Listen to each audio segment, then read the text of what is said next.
Okay, so we are live. We'll just wait for 2 to 3 minutes so that the audience can join.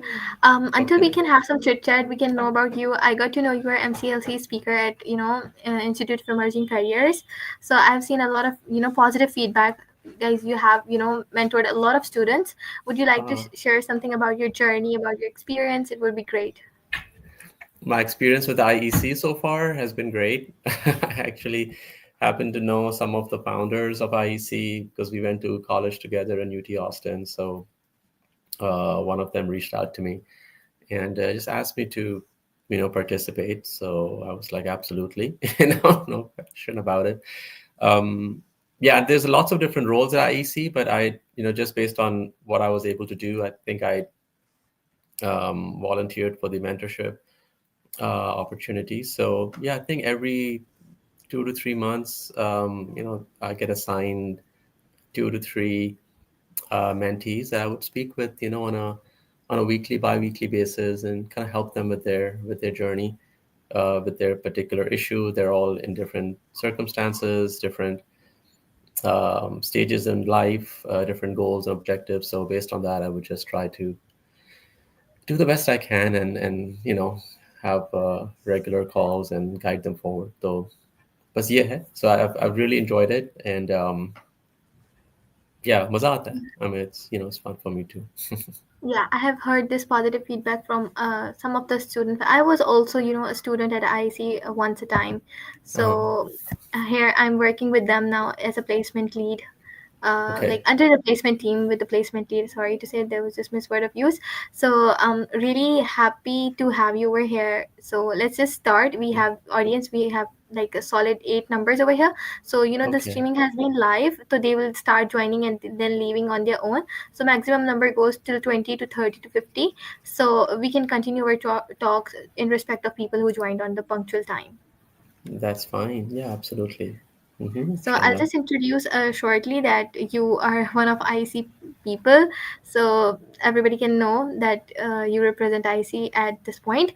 Assalamu alaikum everyone. This is Mariam Salman once again here to lead this session with our co-host Miss Musfira Adnan and our very own amazing speaker Rizwan UQALI. So I cordially welcome all of you to all this stream session. We have been having this Digital Architect Conference 2025 as a first tech event, which is happening virtually. Like in Pakistan, it's very virtual, very first time. So the floor is open for the speaker. I think you guys would have amazing, fruitful full session for this one as well, since we had amazing one at the back of the days as well. So the floor is open, Mr. Rizwan. You can carry on. Thank you so much. Well, thank you so much, Mariam. Appreciate it. All right. Assalamu alaikum, everyone. Thank you so much for having me here. So it's a pleasure to be here and speaking with you all.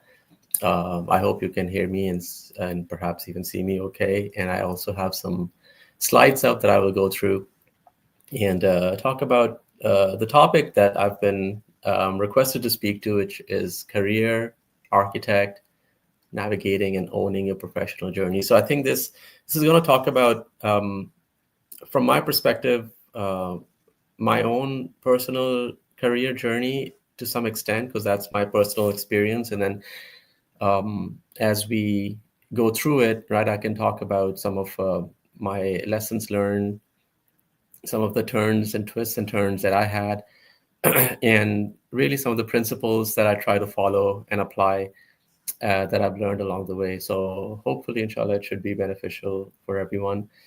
Um, just first of all, on the personal side, I guess I am from Pakistan, of course. I was born in Hyderabad in 1973, and then I moved to Karachi with my family in 1985. I actually went to St. Bonaventure High School initially in Hyderabad, and then we went to St. Patrick's High School in Karachi, where I completed my high school. And from there, I moved to Austin, Texas for my undergraduate. Somehow, I'm not sure how I ended up there, but that's how life moves. That's how it turned out for me. Uh, none of my family members traveled anywhere, but somehow I ended up doing that. And then so I was in University of Texas at Austin for my undergrad, and then my graduate studies there. And then I moved to Dallas, Texas, and started, my career, so to speak. So, and so this is from a career perspective. This would be I'll just start from my first job out of college. I've had other jobs, during college, etc.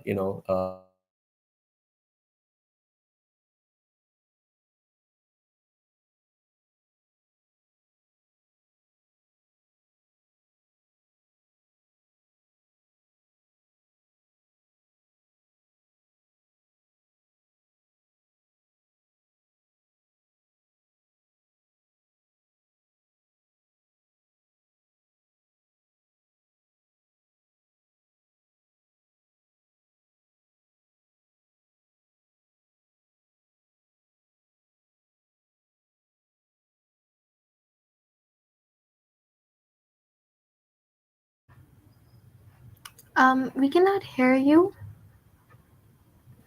Musfir, can you hear him? No, that only. Can you hear me? Can you still hear me? Yes, it's audible back. Okay, all right. Yeah, looks like it's back now. Okay, thank you.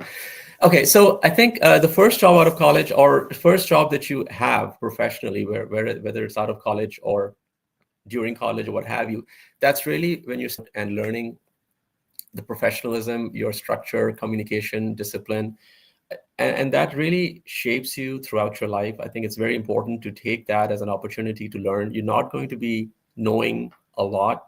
Obviously, you're just stepping out.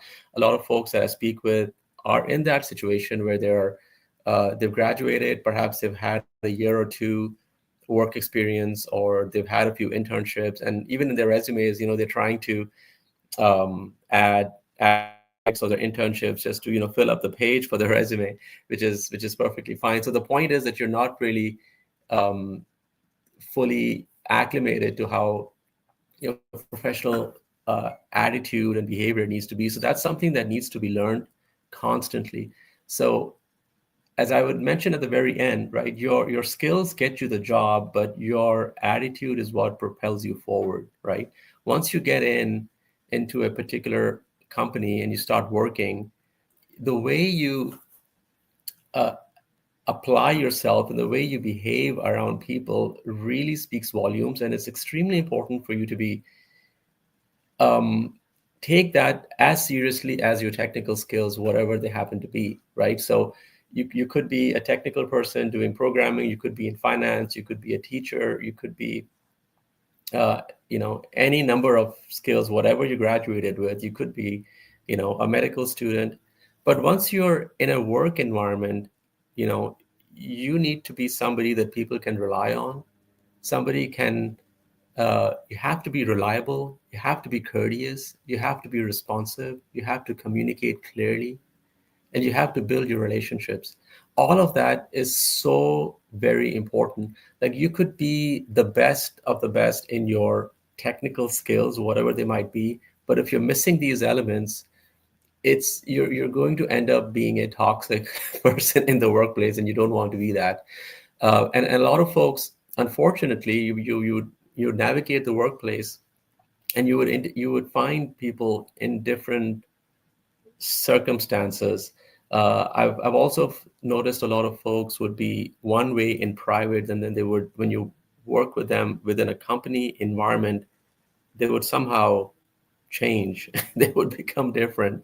So I think you also want to be consistent, right? Have a strong personality that is courteous and reliable, right?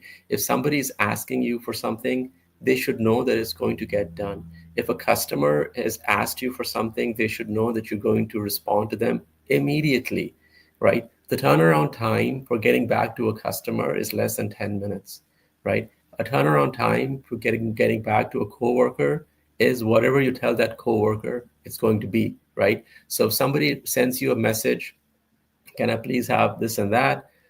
You let them know, right? Sure, I will have this over to you in 2 days or 3 days, right? You don't wait the 2 or 3 days to respond back to them, right? So set those expectations. But for a customer, you have to be immediate, right? 10 minutes, 15 minutes is all the customer should wait if they're waiting on you, right?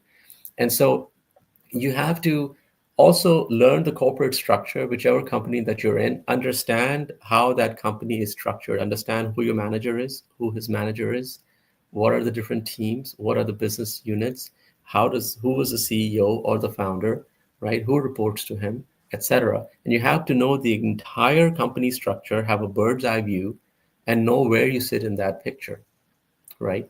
Because you're at the end of the day, you are trying to add value to the company. You're not just trying to do your job and leave, you're trying to add value to your company. You have to know how you are generating revenue for that company. And oftentimes we fail to think about that, right? I've done my job, I'm out the door, great. But you're going to get paid for today that you work. How did you pay back the company for the work that you did today, right? How was that productive? How was that revenue generating, right? And we don't often think about that when we are outside of work, because outside of work, your work is not revenue generating. Whatever you might be doing, it's fine, right? But once you're on the clock and you're going to be submitting a timesheet, for example, that timesheet has to be accurate, right? If you said that you worked 40 hours that week, you should have worked 40 hours that week. That doesn't mean that you are in the office 40 hours doing something, right? But that has to be a truthful timesheet, right? And so again, uh, so learning the corporate structure, building relationships before you need them, right? This is what I mean by understanding who your entire organization is. Don't just be stuck within the team that you happen to be in. Branch outside, meet other people, get to know them, see what they're doing professionally, right? In a professional environment, professional discussions as to how does your work affect theirs, right? And so you should be aware of that. um, Going beyond the job also, right? So when you're doing your work, there's always initiatives at the office that you can take up on your own. So for example, I've just listed a few examples here. At my company, right, we would do career fairs at UT Austin, which is the university that I happen to go to anyway, so I was familiar with it. And so I would go, I would set up the booths, I would participate in the career fairs, I would represent the company at those career fairs, I would interview students there.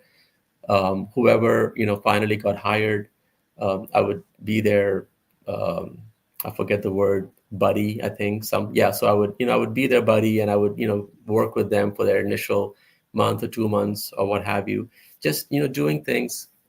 I also taught a class at UT Austin. So like UT Austin had a class on telecommunications. Um, uh, I happened to work for a telecommunications company, so I taught a class there also to students on behalf of the company, right? So just representing the company outside of work is also extremely appreciated by everyone, right?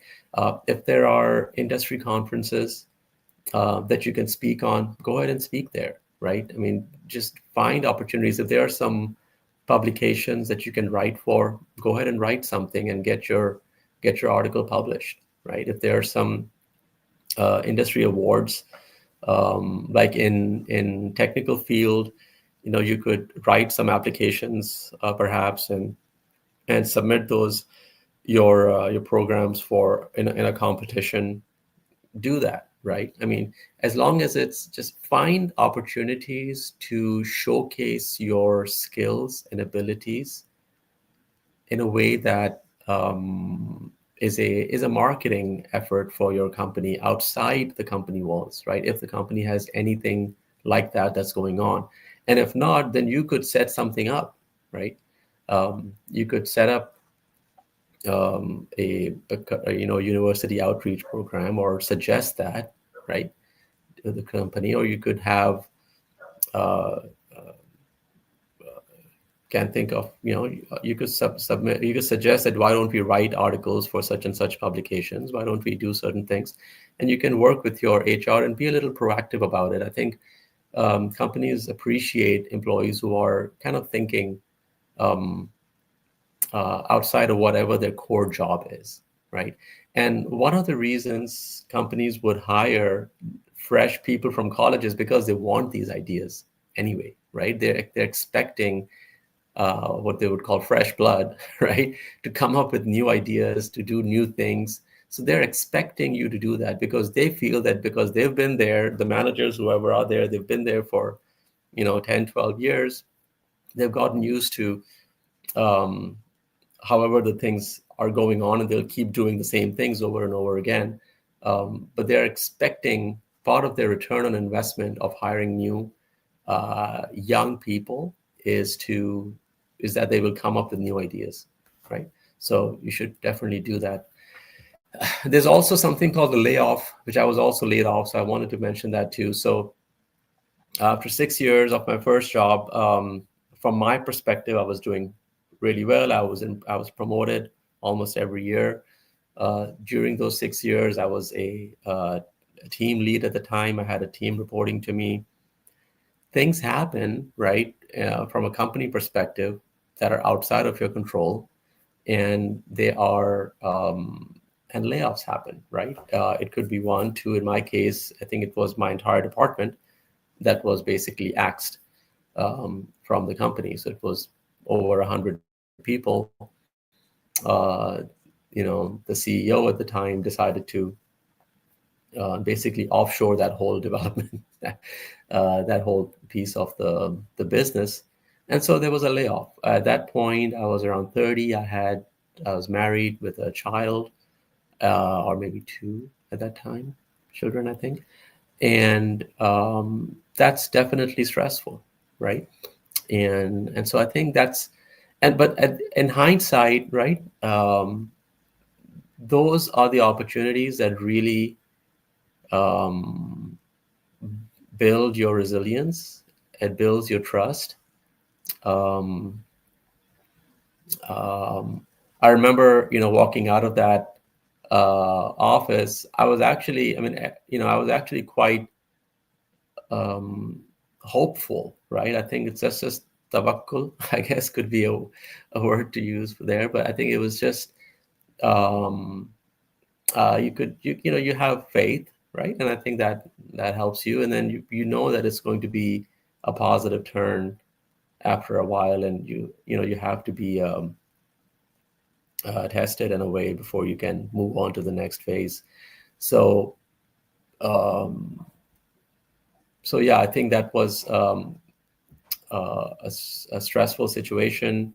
It also helped me deal with stressful situations because they come along quite often, sometimes, so it's a good practice in that way. But you have to keep your faith, and you have to um, keep your keep your cool, really, right? So uh, about 6 months of looking, right, finances got tight, as as it usually happens. But you just keep doing all the things that you have to do. You keep reaching out to your contacts. You reach out to your mentors. You reach out to your other customers that you had worked with through your company in the past. You just reach out to your network, and you start building your skills, etc. Alhamdulillah, in about 6 months, maybe 7 months, I was able to find something that actually was better for me in the long run, right? So that's what, in a way, that's what I'm still working on, as I will explain here just in a little bit. So one of the things that it also taught me, as I mentioned in this slide here, is that not to depend on a company for security, right? So I felt like, it's you at some point you have to take the reign in your own hands, so to speak, to have more control over your life. And I kind of had that lesson um, kind of baked in me, which I applied later, or I would say maybe 5, 6 years ago, right? So about maybe 12 to 15 years after this event, I was able to um, step out on my own. But that lesson was baked in me during that point in time, right? Um, Setups are setbacks are setups for growth. I thought that was really true, right? Um, and so from that point on, I actually entered a different career, so to speak. So I went into SAP consulting, which is the opportunity that came in front of me.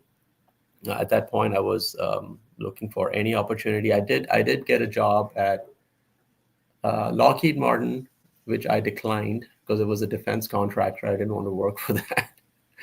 um, and so I declined that, which was a difficult decision to decline it at the time. But I just didn't feel right working for weapons manufacturer. But I kept looking and looking, and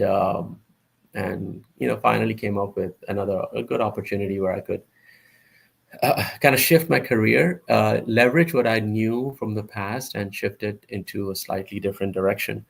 And so I went into consulting. And so with consulting, there are it was taking a step back initially because I was fresh and new in that field. So I had to go back to a base salary. But then uh, the rise was much faster. So in about, I would say, 3 years, I was past what I was making previously, right? If that makes sense.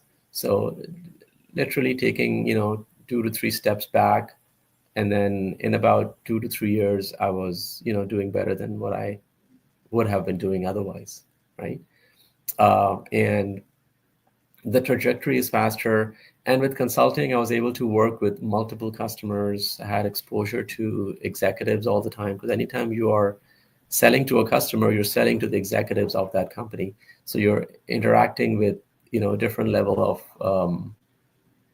uh, uh, you're dealing with what you would call C-suite, C-level executives to sell your services to them. I was able to lead larger teams, etc., and also learn a lot of other things that I'm using now, right, with my own company, right? So, and this is where I learned all that, right? Just how the HR works, how immigration works, resourcing, commercial models, contracts, pricing, et cetera, et cetera.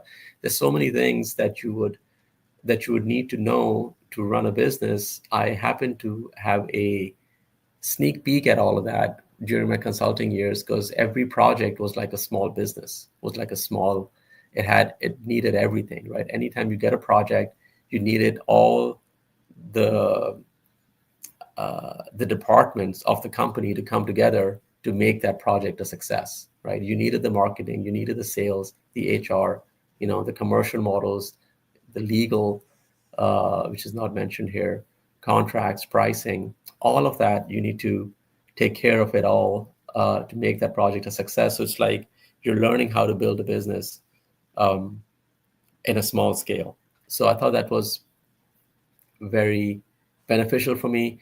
I was managing escalations, guiding clients, and also learning how to build and run an organizational structure. And I think that was a very important lesson learned, because that's really a skill which I had underestimated initially.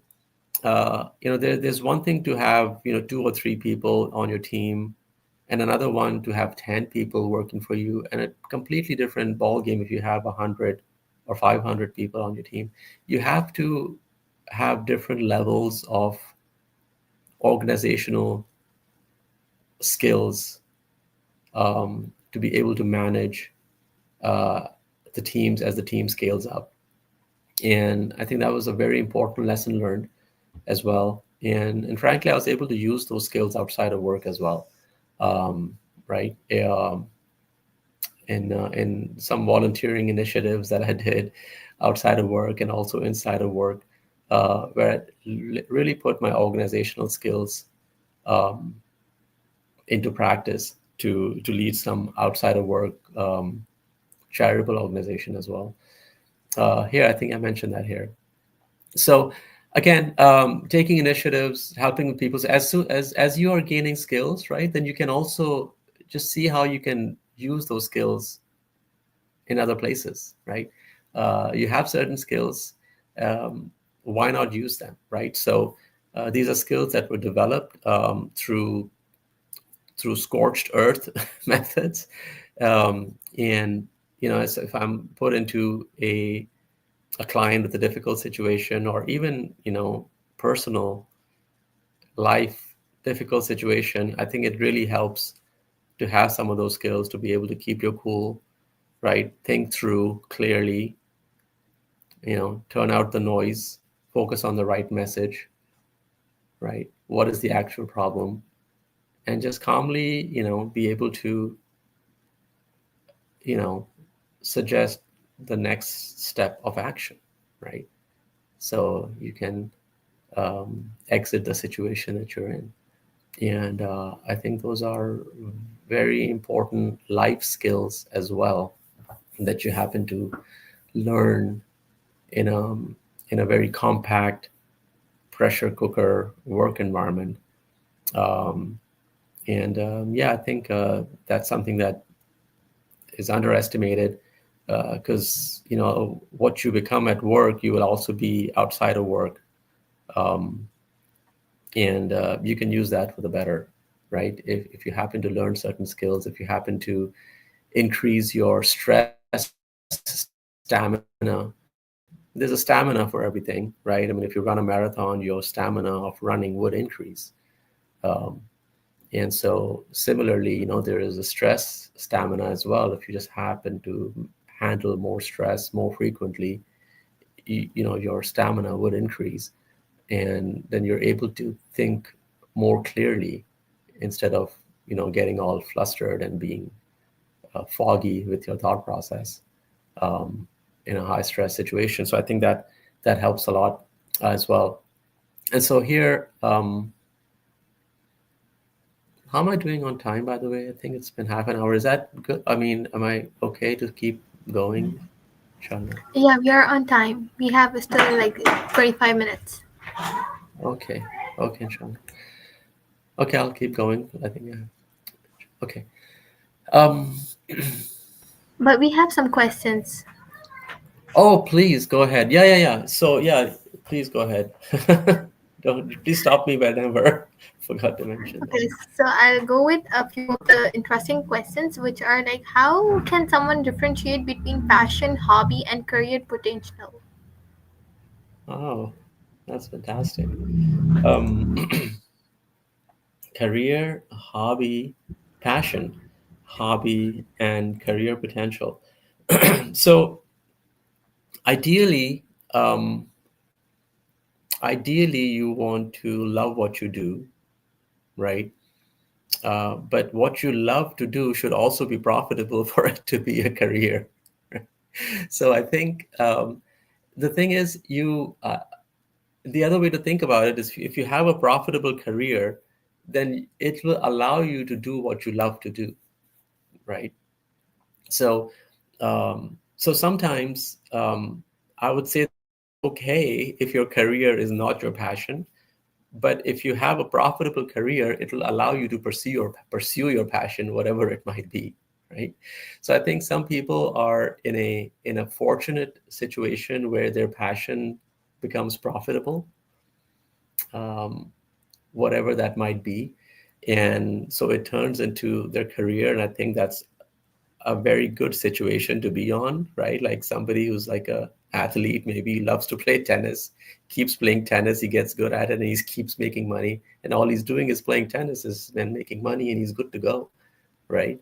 uh, or an artist who manages to sell her art, right, and enough to be able to make a living out of it, right? um, but oftentimes, it may not be that profitable, right? So if you're in a situation where you need to make money as a career, and not everybody does, but we're in this talk where we're talking about career, right? So uh, the assumption is that you are someone who would uh, want to make money with your career. So it that's what you then need to focus on, right? what's profitable, what kind of skills are in scarce supply, because those skills will fetch a higher return on your effort, right? It's a supply and demand, right? So if you have skills that everybody has, or a lot of people have those similar skills, then your rate would certainly be lower, right? So you need to find areas of skill where you can upskill yourself um, um, and get into a situation where you are sought after, right? Uh, and that'll allow you to make money. And once you make the money, then you will be able to pursue your passions more effectively, right? So that's one way to look at it. But if you're in a fortunate position that you can do both, then absolutely go for it. Now, having said that, if somebody is going to college and they're picking a major, um, I understand this, this dichotomy. Do you go with what you like to do, or do you go with is what is profitable? And I think that if you're planning to get a job and start working on a career after you graduate, you need to select the most challenging major, because the fewest people will have those skills, and that's going to give you the best chances of success, right? Um, Very, very well answered. I personally love okay. the depth of answer you created. There was just this perspective, since you are from Pakistan as well, and I am also from the same place where you have been. I'm also from Hyderabad. We have Ah, this. Yeah, I live really near to St. Bonaventure, by the way. oh, okay. Oh, wonderful. Oh, that's what a Yeah, coincidence. That's I was like, amazing, Ocean. yeah, it feels good to have some similarity. So, but I had this, there's this thought after your question that, parents over here do not uh, feel, the passion and the career potential. They do not differentiate these things. What do you have to say on that? If something, if for example, if there is a daughter or son, if a son likes to cook, I'm not getting controversial over here, but it's just a question. That's If, okay. if a son likes to cook and has to, persuade that thing to become a chef or something, it's also a Mhm. respectable profession, right? But Yes. it is not thought as a career potential the way you told. Yeah. So what do you Yeah. I have mean, to it's say on it's it's definitely a respectable profession. There's no, I mean, a lot of, I mean, yeah, absolutely, it's a respectable profession. Um, being a cook, or being a tailor, or being a jewelry maker, or being, um, you know, anything, right? I mean, you could, you could be making arts and crafts. You could be making rallies, or a drugs or something. They're all very respectable professions. Think from I would say, if you are you have to see your if you're trying to make money, right? Depends on what lifestyle you're trying to lead, right? A lot of folks are just okay with, not just okay, they're perfectly content with the life that they're in, and that's great, you know. And if they would like to do that and be in that mode, I I don't want to criticize that, right? I think that's fantastic. If you're someone who would like to um, maximize your earning potential, then that's a different goal, right? And then you have to look around your society and see which professions are earning more than others, right? Um, and then you pick up the profession which is the highest paid profession, and you go towards that, right? If you're trying to lift your family out of poverty, then you need to maximize your earning potential, right? And then you have to see which professions are earning, regardless of how respectable the profession is. Some will earn more than others. And then you can look around and see which professions are earning more. right? And when you do that, then you could be the person who could lift not just your family, but your Khandan family out of, you could be the person that people look to, right? And it'll be easy for you to lift other people up as well, uh, and not to the point where they can be comfortable, right? And or not just be comfortable, at least not be stressed, right? They will feel like there's a backstop.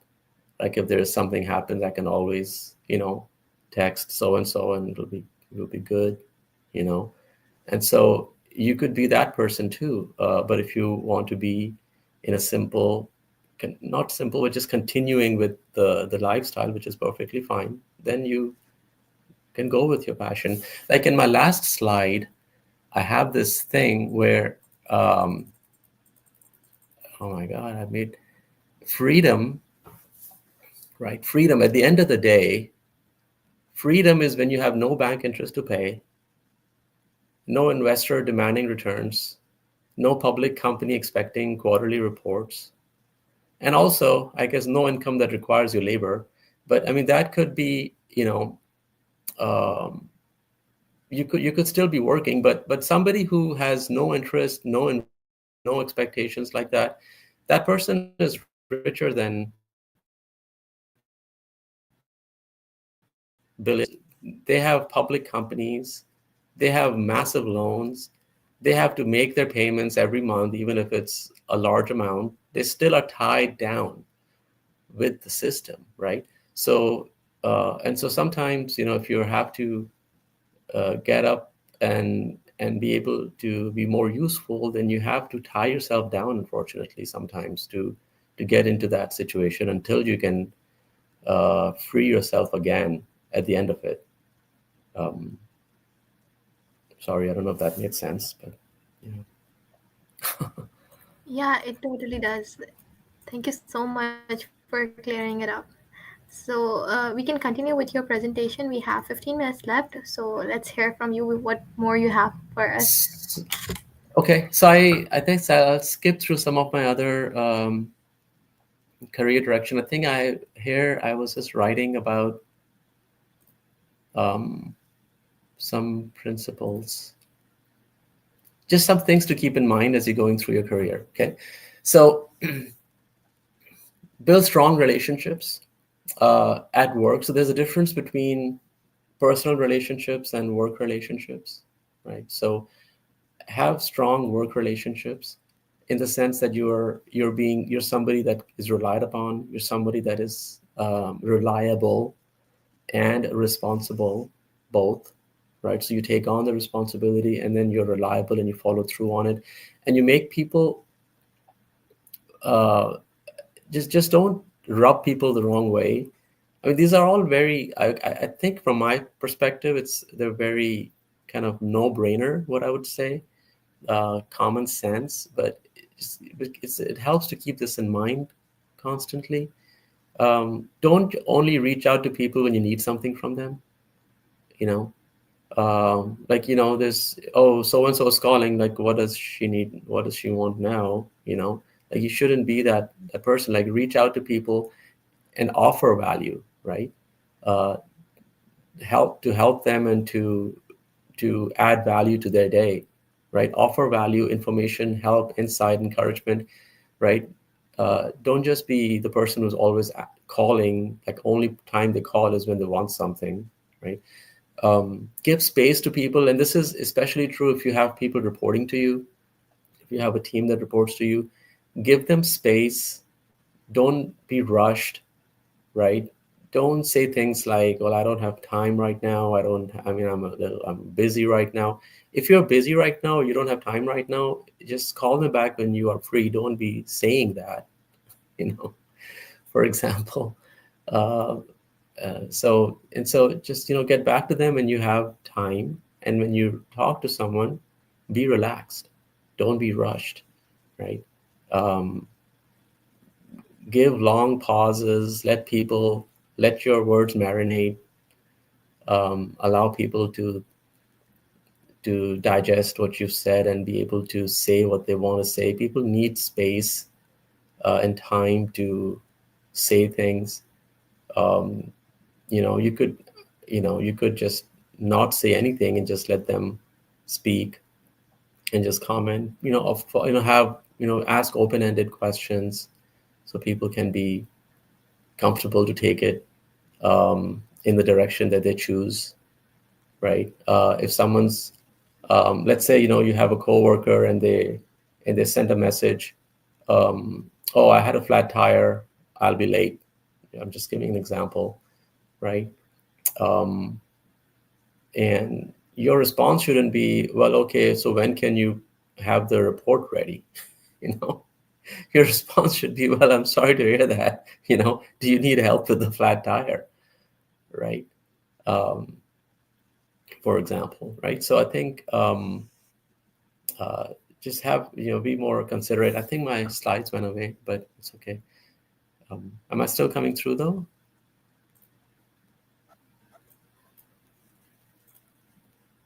Okay.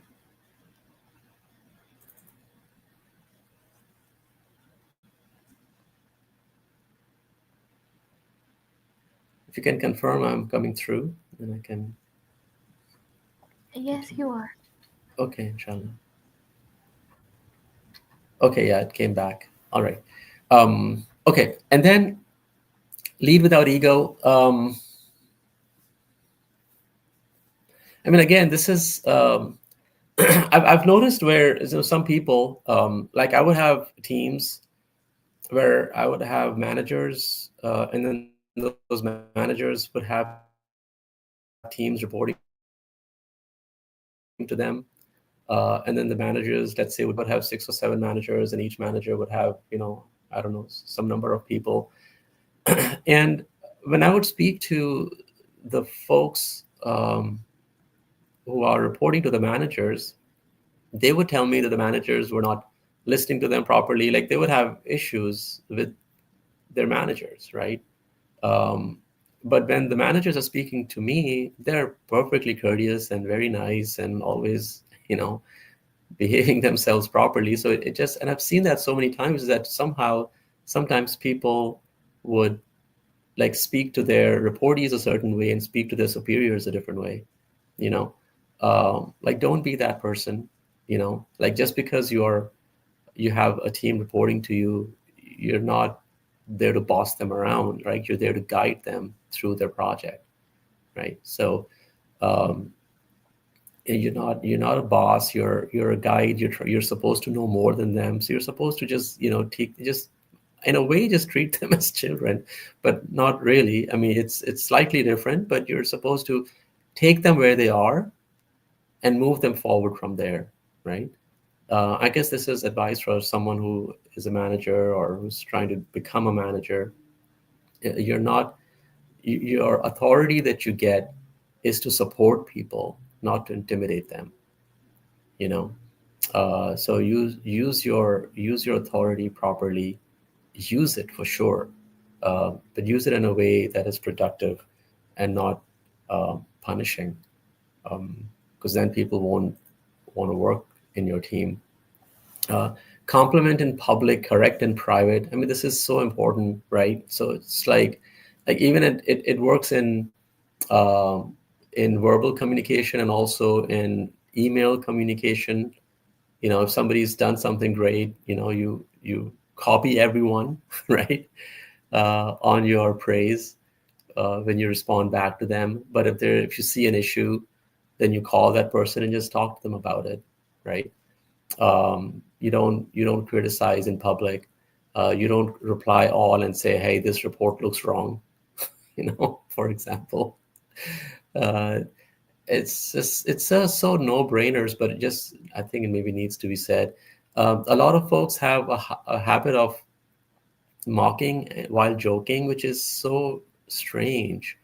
You know, I don't know why people would do that, but just don't make fun of anybody even as a joke, right? It's not funny for them at all, right? And so, and these things like water cooler discussions, like if you have a manager who's not good, then bring it up with your manager if you have to, or don't, or just but you're not supposed to be standing around the water cooler and just talking about your manager or your director in a way that's not productive, really, right? So you're basically just spoiling the atmosphere, and you're also not working. So if you were going to put that time on your timesheet, then you lied on your timesheet, because you weren't really working during that hour.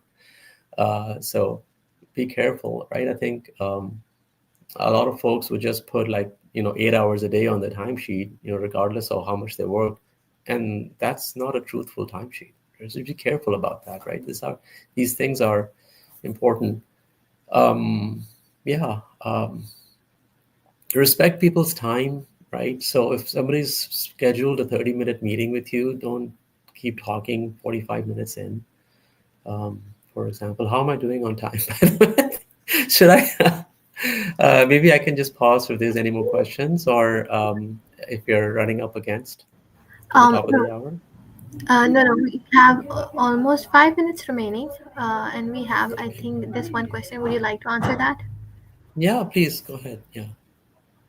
I think this could be the last question. It says that what does it mean to own your career in practical terms?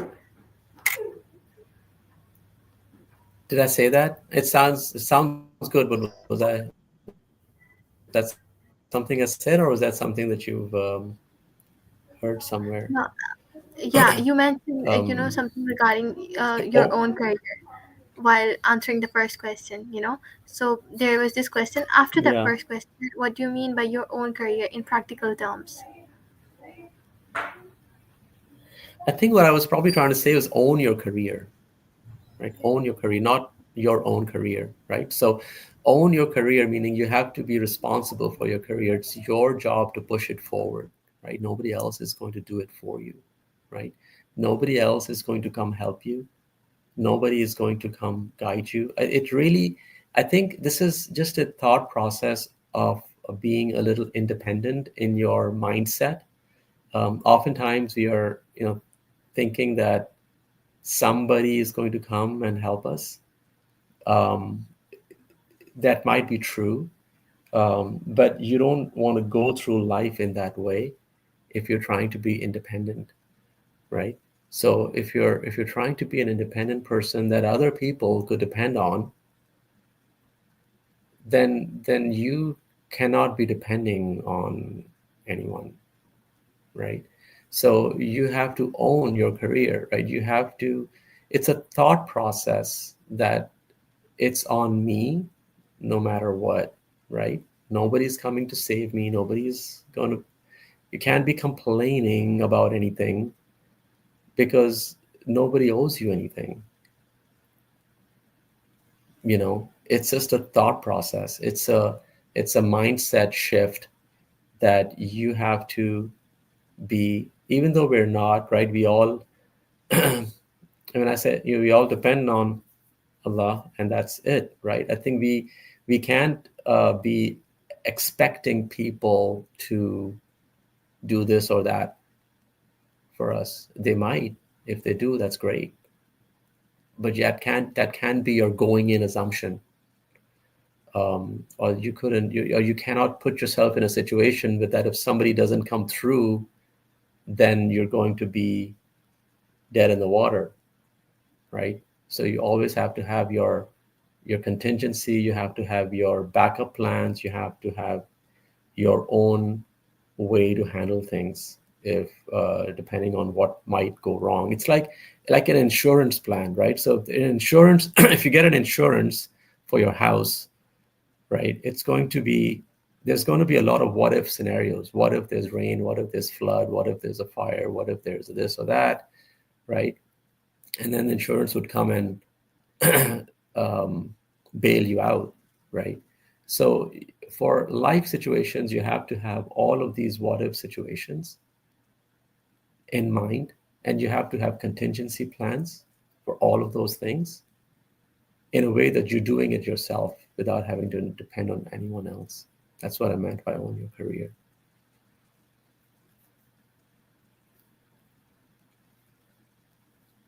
Inshallah, I think we're probably at the end of time. I can share these slides. But yeah, I think I just wanted to. So at the end of the day, this could Yeah. be your goal, to for a place to get to from a career perspective. That's how I would define freedom. This is where your career should lead to, not to a place where you have lots of debt and lots of demands, but you should get to a point where you have no debt, no interest, no money, no investors, no expectations. That's freedom. That's where you want to get to at the end of it all. So,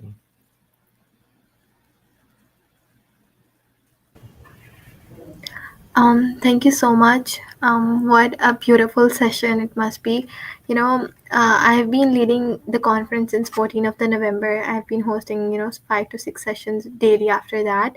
And it's 16th of the November and it's the second last session of the day. We have one more session left, but I must say this was one of the most smoothing, calming, and one of the very, there was nothing in rush. I was listening very carefully. There was something very nice in the session. I don't know what it was, but it was very good.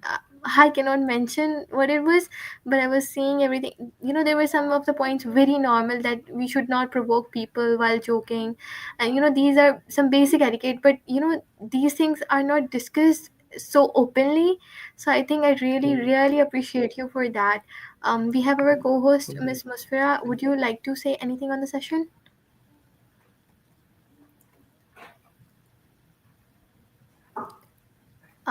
I think she has some connectivity issues.